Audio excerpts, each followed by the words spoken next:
السلام عليكم ورحمة الله وبركاته. صاحب يال maanta waxaan sharaxaynaa qaabka ugu fudud ku waan karto wifi-ga kugu xiriirsan computerkaaga passwordkiisa. Marka waxaa jira qaab badan lagu ogaan karo wifi ku xiriirsan computerkaaga ama laptopkaaga passwordkiisa qaab badan lagu ogaan karo waa jira.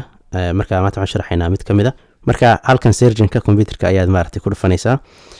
deetana waxaad ku qoraysaa control panel korbika soo baxaysa ku dhufanaysaa. then waxaad ku dhufanaysaa halkan ay ku qoran tahay network and internet. kadibna waxaad ku dhufanaysaa halkan ay ku qoran tahay network and sharing center. markaad ku dhufato waxa ku soo baxaysa daaqadan. marka halkan waxa ku qoran wifi meesha ay qoran tahay wifi ayaad ku dhufanaysaa. kadibna waxa ku soo baxaysa daaqadan kale. then daaqadan ku soo baxda waxa ku dhufanaysaa meesha ay qoran tahay wireless properties. kadibna waxaad ka sii dooranaysaa meesha ay qoran tahay security. marka halkan ay qoran tahay network security key horteeda dhibcaha ku yaala ayaa ah passwordka wifi-ga aad maaragtay isticmaalayso ee computerka ku xiriirsan.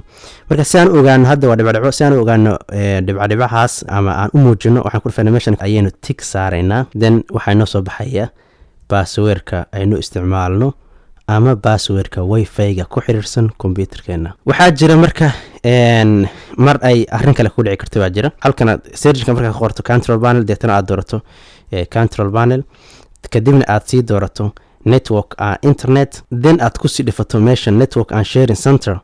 marka aad click siiso wuxuu ku saarayaa halkan oo wuxuu ku sheegayaa wax internet ah kuguma xiriirsana computerkaaga ama wax network kuma xiriirsanid. marka si aynu arrinta u xalino waxaan samaynaynaa internetka ayaynu maaragtay computerka ku xiriirinayna ama ku connect garanaynaa. meesha internetka tag ku soo dhifo then waxaa dhahdaa connect. marka uu ku xiriirsamo automatically waxaa noo imanaysa option-kan ah wifi ayaa maaragtay halkan inoo imanaya. kadibna wifi aan ku sii dhifanaynaa halkaas inoo ka sii wadaynaa. waxaan ku sii dhifanaa wireless properties kadib security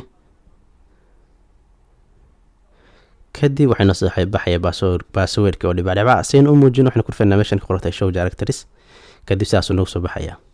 waxaan rajaynayaa saaxiib yaal inaad wuxuun ka faa'iideen casharka maanta.